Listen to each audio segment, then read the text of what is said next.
Hello and welcome to the Mindset and Mindfulness Podcast with me, your host, Sandy Powell. Welcome to today's episode. Our guest today is Jeanell Greene. She's a relationship coach and marriage expert, well known for saving countless marriages from loneliness and divorce, while also addressing generational trauma.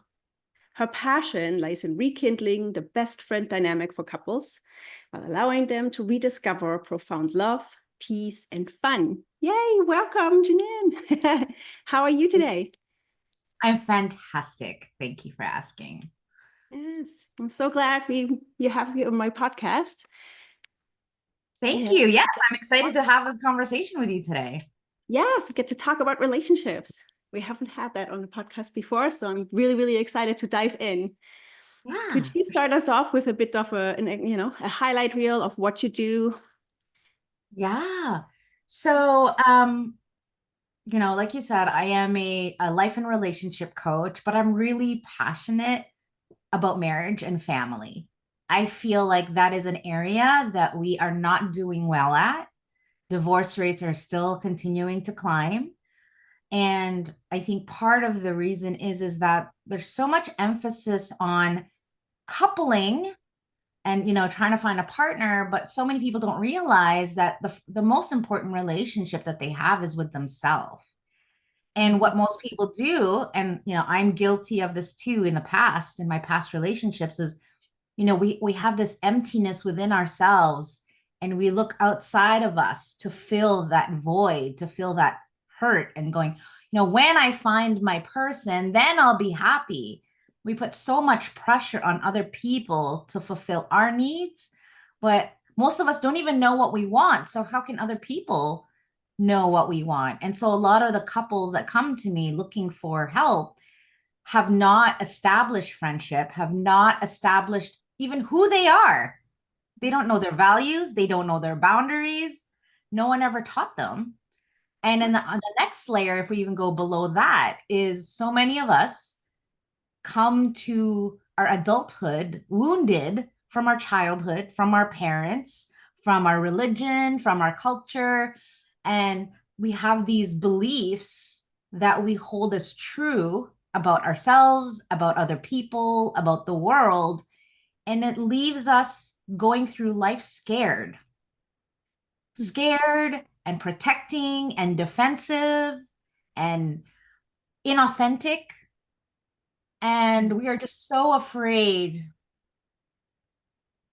to be unloved. We're so afraid to be judged that we would rather be loved by other people and have that be more important than loving ourselves.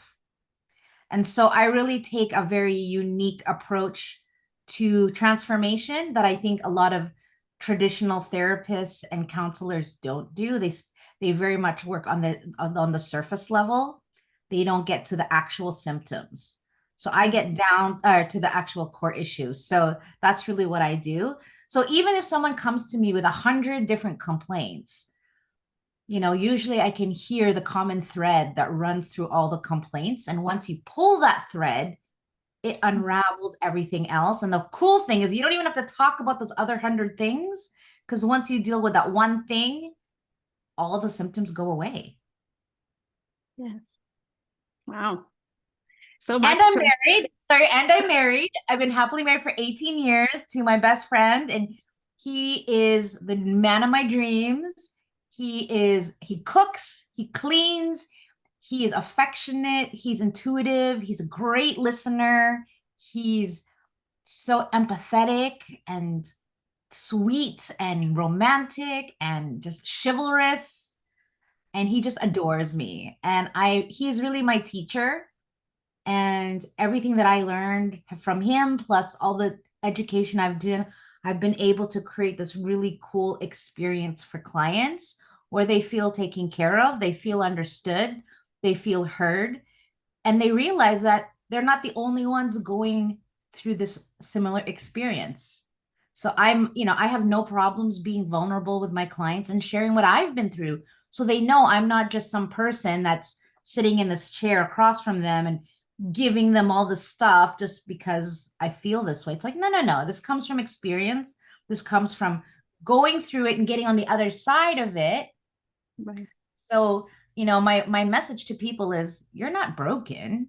You just don't have the tools to deal with all the things that have got in the way of you seeing yourself as perfect, whole, and complete, and to love yourself. So really, it's about self-love and forgiveness in order to get to the place of peace and joy.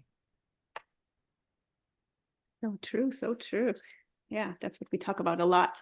Being authentically you, stepping into all of you and giving yourself grace and accepting who you are. And only if you do that, you can bring that outside to other people, whether that be your spouse, whether that be your child, whether that be friends, your work. Yeah. Yeah. And a lot of times I think we're really good at giving it to other people, especially children, right? We have a lot of patience for children, but we don't have a lot of patience for ourselves or compassion for ourselves. And definitely our partner, right? They are the first line of defense. It's so easy to, what's the word? Put it on them just to, like they'll just take it, right? They won't say anything, but it damages the relationship. And so we have to continuously be self-aware of how we're speaking, how we're making people feel, reading other people's energy, and then doing the work that it takes to deal with and just be able to reflect, okay, why am I being this way? Why am I triggered? Why is it that when my partner or someone says these words, I get really upset? Why? Rather than blaming them and like, you made me upset. Yes. You're a jerk. You're a narcissist. Whatever all those words that we use to make it like we have no control over our own life. And that's a lie. We have control over our reaction.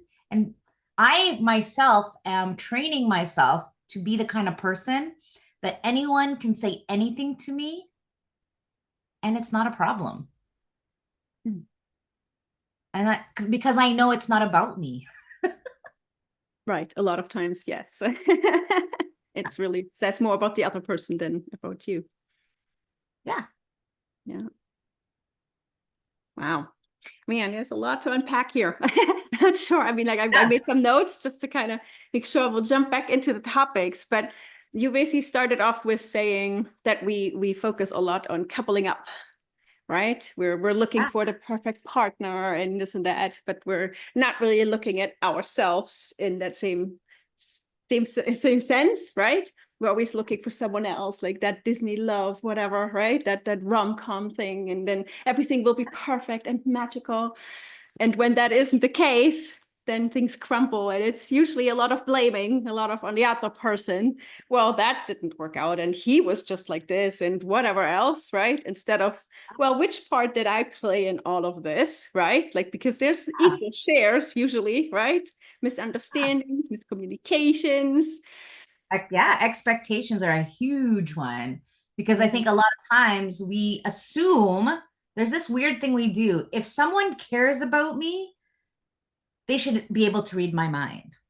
Right? Yes. It's like, what? Who came up with that idea that, even after being married to my husband for 18 years, I really try not to assume anything because we're always changing, we're always growing. And once we stop being open to knowing each other and growing together, that's where the life stops. The breath of the relationship stops to breathe. Right. And so for me and my husband, we're always talking about the future. We're always talking about where are we at right now in our life? How do we feel? What we're worried about, what we care about, our passion, because things always are changing. And so, my husband is my best friend.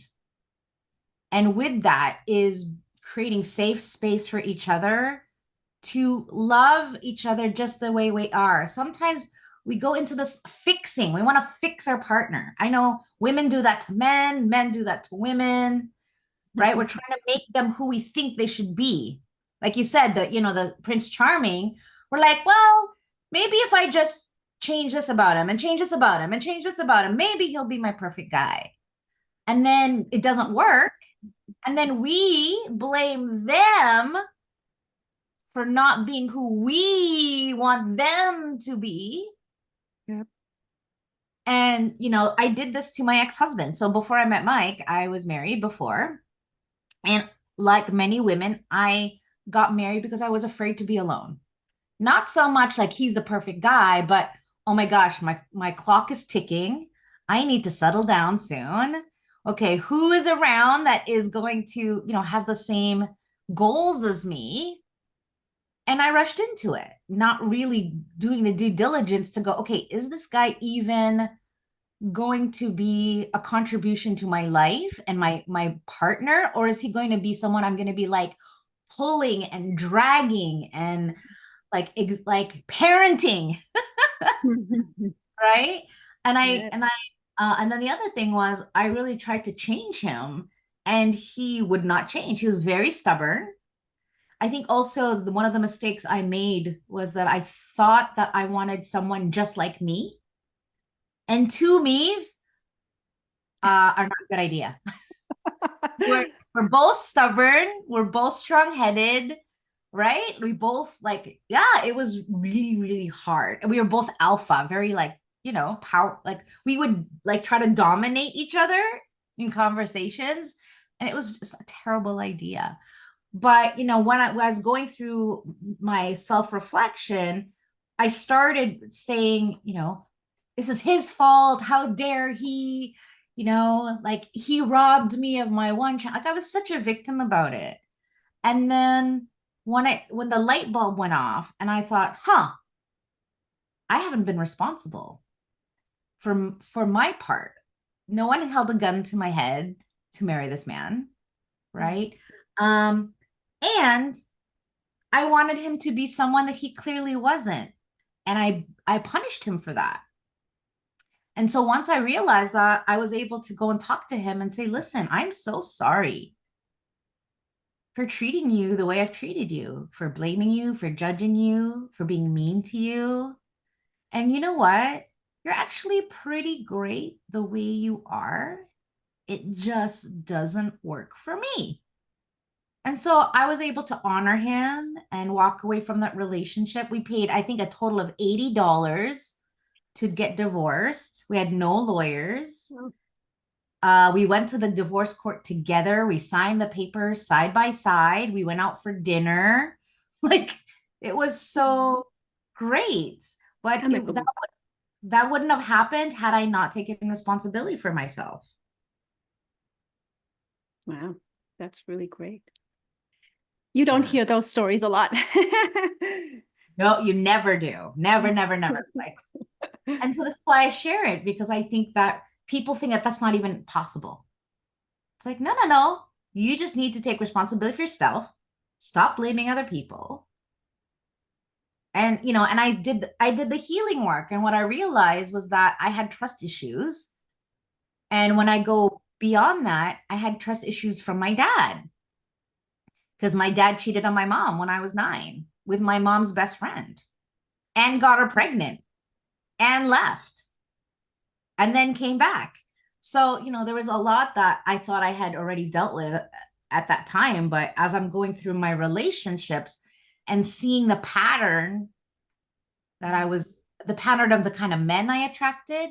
So one of the things I realized in the work that I did for myself was that little 9-year-old watching her father leave that day, she had, in the moment of trauma, created 3 beliefs. Number 1, she's unlovable because I was a daddy's girl. Number 2, I can't trust people. Definitely can't trust men. And number 3, everybody I love will leave me.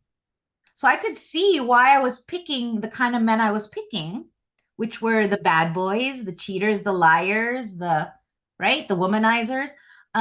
Because subconsciously, I knew at the end they were going to leave me anyway.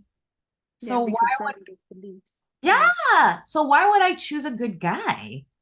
That would just be heartbreaking. And so once I finally healed that, my husband just showed up. Isn't that so funny how it works out, right? Yes. Yeah. And it has been And it has been the most amazing 18 years of my life. And we just celebrated our 18 years 2 weeks ago. Oh, And congratulations. our relationship is still passionate. Our sex life is still so juicy, so fulfilling, like next level. Like, oh, it's so good. And I want that for everybody else. And it is possible, but really it starts with our mind. Yeah, I was gonna And say, so what do you do? How do you put it into the busy schedules? Like, what is something that you do to keep up with the communication or to keep up, yeah, things, that are juicy? How did you get there? Or how did you get that to be your best friend? Do you know what I mean? yeah, I think that to your point about being busy, we're only busy with what we think is important, right? If we think laundry is more important, then we're going to go do laundry. So, first of all, it has to be a priority. Like for me, when I first started my coaching business, I would work really late, 7 days a week till 9 o'clock at night, and I never had time for my husband. And then I realized, like, no, no, no, no, this is not okay because that relationship means everything to me. And I'm not going to take that for granted. So I started to not work weekends. I work only till 7 o'clock so that we have the evening together. So we have quality time together. But you make the time. And then every day we check in for even just 2 minutes, like to really like sit down, look at each other in the eye. It's like, hey, how are you today? Like genuinely. Right. Right. And so we get to share our day, what's our frustrations, what was great. And we get to be each other's cheerleader. When I get a new client, he's like, hey, high five. Like he's just so supportive. And so when we can give that level of attention to our partner will give that level of attention to us back. But I think what's the number one thing, the number one thing is trust. And in order to create trust, there has to be a safe space. But you can't have a safe space when all you're doing is looking for their flaws and pointing them out and trying to change them. And, men really struggle with feeling not good enough, feeling unworthy, especially in infidelity cases. So a lot of people think infidelity is about them. Oh, if I was only pretty enough, if only I was this enough. No, most of the time, I would say more than 50% of the time, it could be any woman in that spot, and he would have still done it because it had nothing to do with her. It had everything to do with him and his own self-worth and his own demons, I guess, if you will say. So I just have way more compassion for people who hurt people is so true. Yeah, that's true. Okay.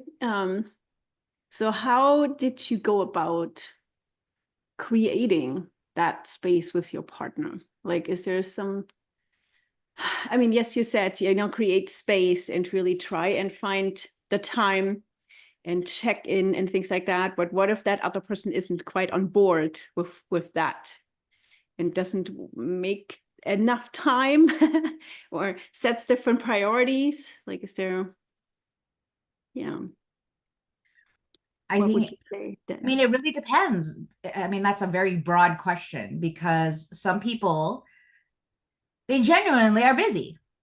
Right. And I think finding, again, the perfect match is someone who, like, if you're a very busy person, to find someone who's okay that you're busy. You don't want to be with someone who's super clingy, super high maintenance, But the funny thing is we always attract our opposite. So an anxious attachment style person will normally attract the avoidant attachment person. And so one person's trying to run away, the other one's trying to chase. And then we wonder, how do we stop? And then they wonder why they're so tired all the time. But I think that's, part of why you need to take the time to get to know each other, to find out what are your values. Just because you have great sex and, you're physically attracted to someone is not the basis for a great relationship. Right. And that's what happens is people get sexually involved way too fast, right? Because they want to feel connected, they want to feel intimacy, but then they do it backwards. So they don't build the trust, they don't build the friendship, they don't build all the things that my husband and I got to build. Um, and then the sex should be the icing on the cake, not the cake. Yes. Yeah, I think it's just finding someone but here's the thing too, though. If we don't appreciate our partner or love our partner the way that they want to be loved, they will start finding excuses not to be around you. I have a lady I'm talking to right now, and she has it that her boyfriend is toxic. So she never wants to go home. Oh. And he's probably wondering where she is. But she doesn't set boundaries. She doesn't stand up for herself. All she does is cry, and she blames him for everything. But she doesn't take any responsibility for herself, and then she doesn't want to go home. And then he assumes that she's cheating on him because she's never home, but because she won't be honest with him to tell him why she's really not coming home. It's a vicious cycle. Yeah, and it gets worse and worse. She will stay out longer, he will blame more and chase more and try to figure out more because he's so insecure and waiting like, oh my God, where are you going? Why are you retreating? I need to hold on more. Yeah. But it's always so much easier to see from the outside than when you're stuck in it, of course. 100%, because fear, all the worst case scenarios, because she's worried, like, why if he hurts me if I try to leave, right? So, and then people end up staying in relationships way longer than they need to, or they stay there their entire life. Yes, being unhappy and unfulfilled. Yeah, and what a waste of a life. What a waste. Yes. So where would you direct people? Where, I don't know. If you start with a new client, like you said, you have also mostly men as clients. So how does that came to be? That's just how it turns out. Yeah, honestly, it just turned out that way. I didn't advertise that way. But I think because I have a corporate background, I used to work in software sales, and I worked with men pretty much my entire career. I think it's just the way that I communicate, just resonates with men. I'm very solution focused. I'm not a counselor. I don't want to, yes, I want to know how they feel, but that's not going to get you the results that you want out of your life. Right. There has to be action behind it. So I think men just naturally gravitate to me. And I am a very compassionate person, and I'm a really great listener. And so a lot of women don't know how to do that for their husbands. So they come to me and I help them with that. Yes. Yes. Yes, you don't, like you said, sometimes we don't realize how much, our men actually need to be talked to and want to be emotional, and they need a guiding hand in coming out of that shell, because they haven't been taught how to deal with those things, and most likely they're not feeling secure, right? They're not feeling safe to kind of like, okay, can I just kind of be shaky? Can I be crying? Can I, expose my feelings? And I guess, that's can understand how that would be a really tough thing for a man to do, right? We're always like, oh yeah, women, and they're so emotional and they can, express themselves better and stuff. But a lot of times I feel like, men do kind of fall in the cracks a little bit. Yeah. And I think I know, and I definitely can, say this for myself. As women, two things, I see two issues. One of them is that we're becoming so independent that men's roles, traditional roles, are changing. Like, we don't need them to survive anymore. And so many of them are freaking out because they don't know where they fit in the whole thing, right? And so they start to lose confidence in themselves. And then, us women, our expectations start to increase about what they should be doing. And of course, most of them were never taught how to do the things that we expect them to do, how to be emotional, how to even like around the children, right? Some of our cultures, the women stay at home, the men do the work. And now we're expecting men to come and be more, engaged. Many of them their parents never taught them that. That's not how it was. And so they're learning these skills, but it's hard to learn skills when someone is criticizing everything that you do and that it's not right. It's not the way that they want it done. And so they're like, oh, I'll just do it myself. So now he feels unappreciated. He feels insecure. And now he starts to shut down. So then they don't actually know, like, okay, do I help? Do I not? Do I wait? Do I go here? Do I like they're so confused. And so I feel for them. Right. Yeah, it's hard. I guess it's really hard be like seeing both sides, right? Because it's hard as the woman and trying to get the help and like and you should know all this kind of thing, right? And then Yeah. the man like, well, I am trying, but I feel like I'm never doing it right. So I don't want to be trying. I don't want to walk on eggshells. I'm just going to retreat a little bit. Yeah. It's, I guess, yeah, that's where the communication comes in and really taking a step back of like, okay, what's going on and how can we support each other in rising above our issues and Yeah. making it work for both of us. Yeah. I mean, I was really lucky because my husband has a sister and he's really close to his mom. And so he has no problem sharing his feelings, sharing, being vulnerable, telling me, that what he's worried about, what he's thinking about. Is just very engaged, where I think a lot of people, they just keep to themselves, they keep all their thoughts, they don't really go out to share. And it really helps. It really is a healing process when we can actually share authentically with another who we are vulnerably. That's really Right. tough. So, but luckily I have a partner who is really great at it and he's a really great listener and he's super coachable. you know I believe that we train people to treat us the way we want them to treat us. And sometimes we don't, most people don't know how to do that. And so one of the things I did when I first met my husband is I quote unquote trained him. Right. And when that looks like is really setting boundaries in a loving way. Right. Here's my love language. Here are the things that, this is what makes me feel loved. This is what doesn't make me feel loved. These are my non-negotiables. Just being really straight about what my expectations are of him.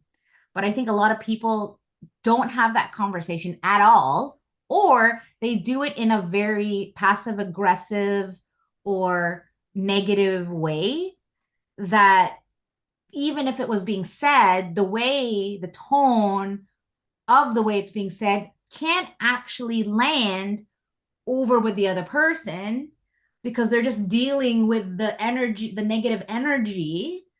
And instead of hearing what it is that they want, all they can hear is, oh, so I'm not good enough. Oh, so I'm not worthy.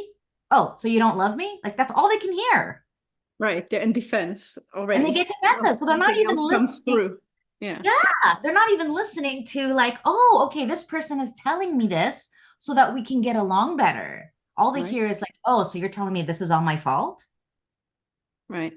So, this is what I teach people is how do you, first of all, be the beingness? Because once you have the beingness, you're like really grounded in your beingness, everything that comes out of your mouth will be a function of that beingness. Mm-hmm. Right? So if I'm being compassionate, I'm being gracious, I'm being humble, there is a certain energy to that versus being annoyed, judging, criticizing, dominating, being a victim, complaining. I could say the exact same words to you and it would come off very different. Right. Oh yeah, the voice, the tone of voice, the versus, oh hey, it definitely makes you way more, inviting to have the feedback versus Yeah. Yeah. Yes, And whenever my husband does anything great, even the smallest thing like bringing me a coffee, I make a big deal about it. And some women might be rolling their eyes and being like, well, why do I have to thank him? That's his job. But no, he doesn't have to do anything for me. And when he does, I'm like, wow, thank you for thinking of me. Thank you for taking time out of your day to do something that you knew would make me happy. So, like, for example, last night I had a big event. I had 20 people. I did dinner, dancing, karaoke. It was a couple's date night.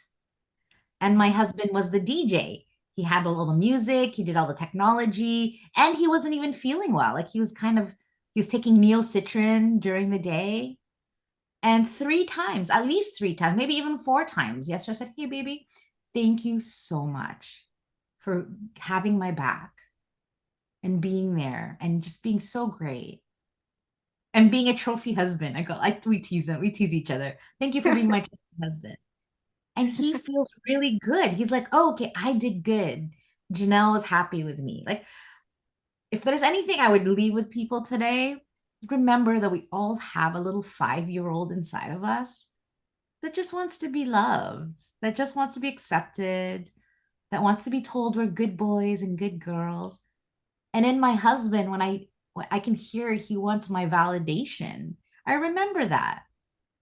I remember that. Yeah, well, yeah, there's a little 5-year-old, and I was like, please love me. Right. Yeah. Oh, yeah. Thank you for laying it out for us a little bit more. That was my question. Would have been my question. Like, I'm sure it didn't start out this way. How did you end up with this relationship? And then there you are, sharing a bit more insight. That was really helpful. Thank you. Yeah, you're welcome. Yes. Oh, yeah. I guess it all comes down to, yeah, how you treat yourself, that whole self-love part, right? Because that's how Yeah. you show up in that relationship. So if there's anything wrong in the relationship, it's not just there. You got to take a look in the mirror and look at yourself and see where, yeah. Yeah. I think that a lot of us don't know how to do that self-reflection, or are unwilling to. Like, they can feel it. It's like, I probably should do that. But yeah, unless you don't, sometimes it's a skill too, right?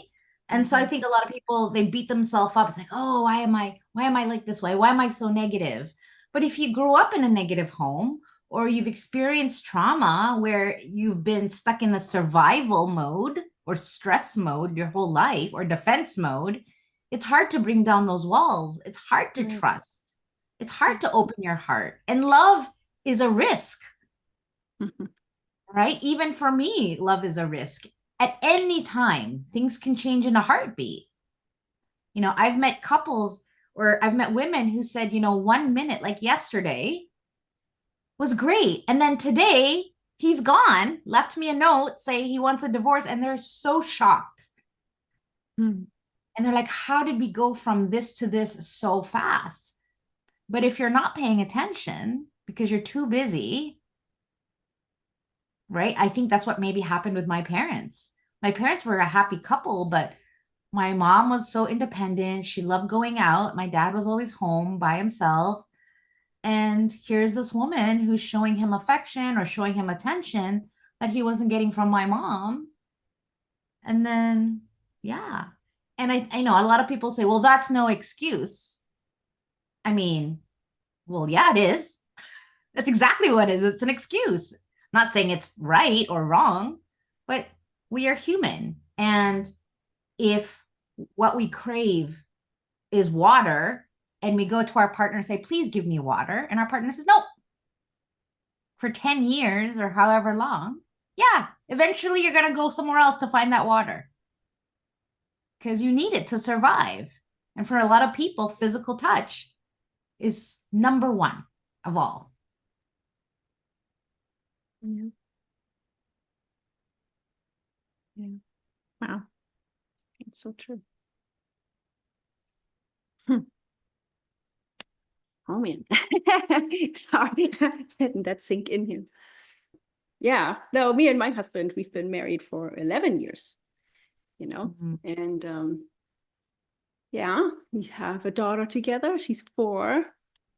And when I asked you about, how to put things into busy schedules, right? That was part of my reasonings because, we're both working. He's traveling a lot for work, and she's home with me, not in daycare because she yeah, she wasn't doing well in daycare, so we had to take her out. And so it's, there's a lot of, yeah, I don't know, I guess it has a lot shifting responsibilities and things, and just not a lot of time left to be just me and him versus, Yeah. right, like the parents and the mom and the dad and taking care of things and being busy with work.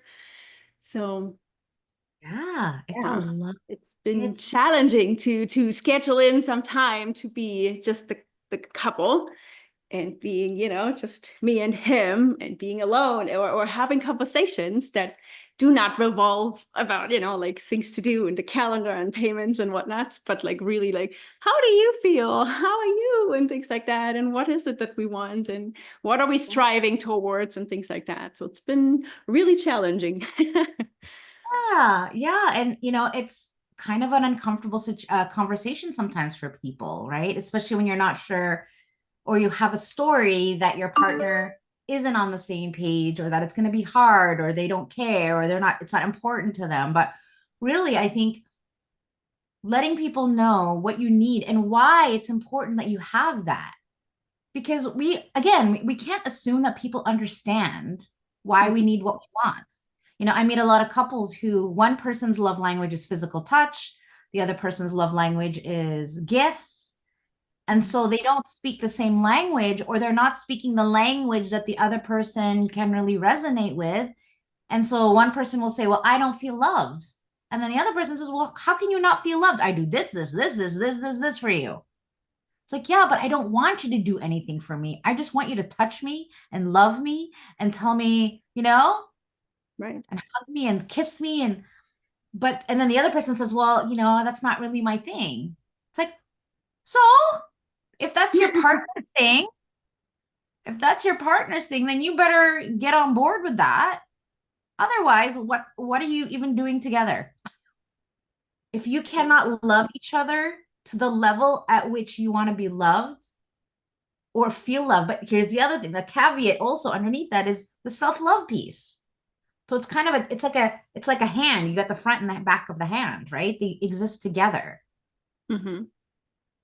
And so you have to be able to take care of both. You can't just take care of one. Right. But I feel like if you have a strong self-love, then the partner that you attract is going to be of that frequency. And if you know yourself really well, you also know your boundaries. So you see the red flags. You don't tolerate behavior that isn't okay. Right. So true. Well, I feel like I've done a lot of growing while we were together. So now we're just kind of, we need to raise each other up more, I guess, and get back on the same level there. I think too, we have to remember, like, what we do these days with kids and work and house and bills is a lot, especially when they're young. They're so high maintenance, right? They're not in school yet. You are there with them 24/7. You probably have these expectations of what a great mom looks like, probably from social media. And then you compare yourself to that, and you have this very high expectation of yourself. And then when you're not that, you start to beat yourself up. And then that energy of not enoughness, the partner can feel. And unless we talk about it, the partner might feel that, oh, that's about me. That's why they're acting that way. But to be able to say, hey, babe, I'm sorry, this energy that you're probably feeling from me, it's because this thing happened today and has nothing to do with you. And I do this with my husband all the time. If I know I'm in a funky mood, or he'll even call me. He's like, hey, babe, what's wrong? Mm-hmm. I'm like, oh, babe, this thing happened today. And he's like, oh, I'm so sorry to hear that. And I'm like, yeah. So if I'm being weird today, or I'm kind of like quiet, that's why. And he's like, oh, okay. And that's it. And then he'll say, is there anything I can do for you? Can I get you some tea? Would you like a hug? Or he'll even say to me, honey, why don't you go have a bath? Why don't you go for a walk outside? Maybe it'll make you feel better.